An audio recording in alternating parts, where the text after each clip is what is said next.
Now students, in this video we are going to we are going to learn how to locate irrational numbers on the number line.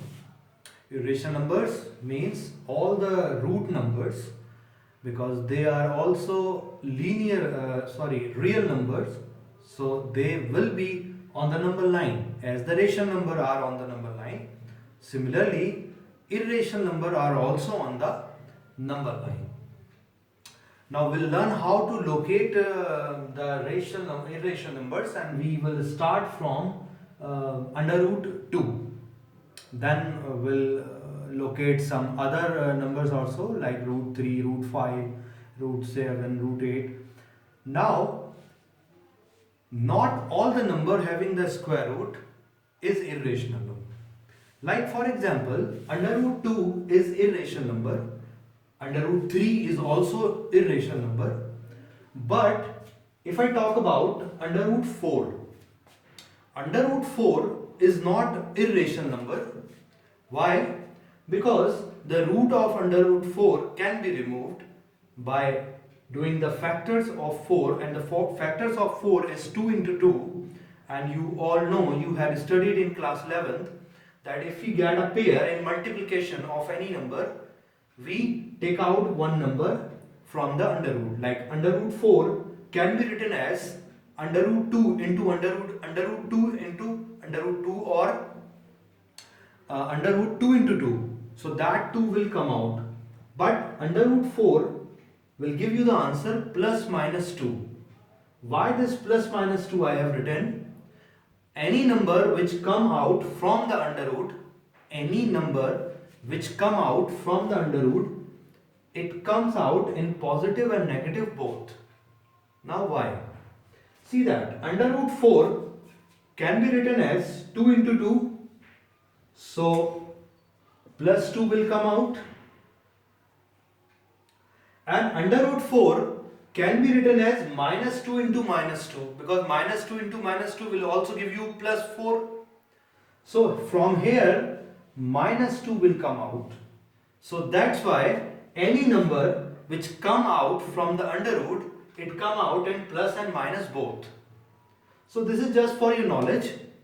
And you know that under root 2 into under root 2 will give you 2, or under root 3 into under root 3 will give you 3, under root 5 into under root 5 will give you 5.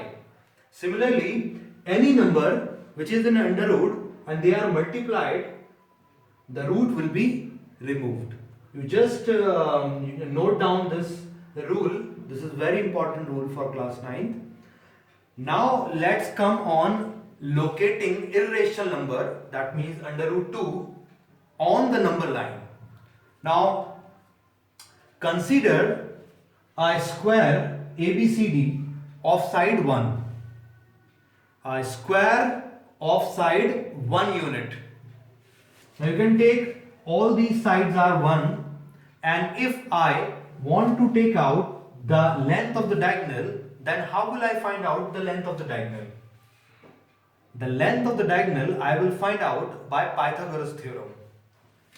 I will use the Pythagoras theorem in right triangle ABC, because angle B will be a 90-degree angle.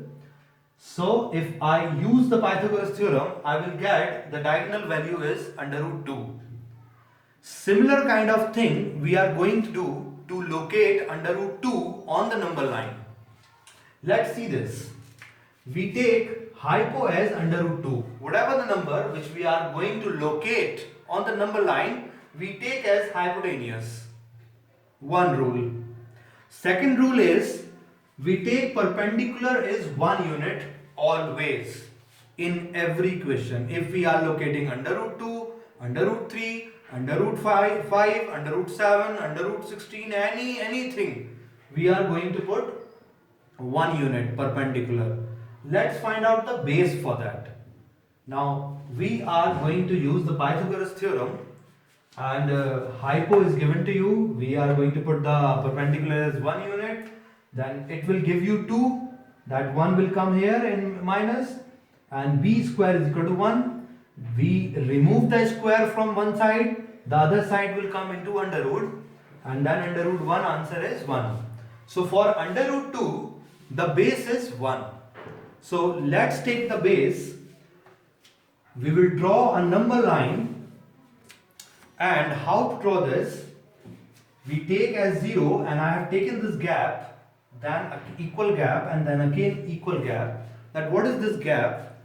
When you see your ruler, the scale, you can say, so one small one is the centimeters and the other one is for inches.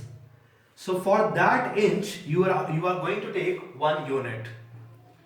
Why? Because inch is a bit bigger than a centimeter. If you take centimeter, it will be a very small thing and it will be very congested thing. So you will use inch for 1 unit. 1 inch, 1 unit. I repeat, 1 inch, 1 unit. So when I put this, so I will take like 0, 1, 2 and 3, and then after that, what is the base? The base is 1. So I will take 0 as O and 1 as A. So I have got the base. On the base, I will put a perpendicular of unit 1. Perpendicular always unit 1. Now what I am going to do is, I'll put the ruler straight like this, and then I will take 1 unit.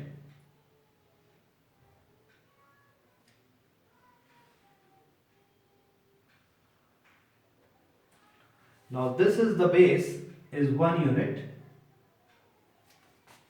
Now as much as this one is also equal. This and this is equal. Okay, 1 unit is 1 inch. So this is also 1 inch. And now this is the point B. And this is completely right angle. This should be right angle. Keep this thing in mind. This should be right angle. Now you just join OB. Now what you are going to do is, you will put the compass O as center. As center, you will have to put the compass on O. And now after that, you will have to measure up to B. You will have to open the compass and you will have to measure up to B. And then from that B, you will mark an arc like this. Again, I repeat, you take 1 inch as 1 unit and draw the lumber line. After that, as the perpendicular is 1, so on the base will be taken as 1, and now on that base I will draw a perpendicular of 1 unit. AB. AB is the perpendicular. Now I will join this as the hypo, and you know that hypo is under root 2. Now I will put the compass on O as center, and I will take the radius up to B. I will put the compass on O as center, and I will take the radius up to B, and I will mark an arc like this. This arc intersect the number line on this point, and this point represent under root 2. I repeat, the arc intersect on the number line at point P. The point P represent under root 2.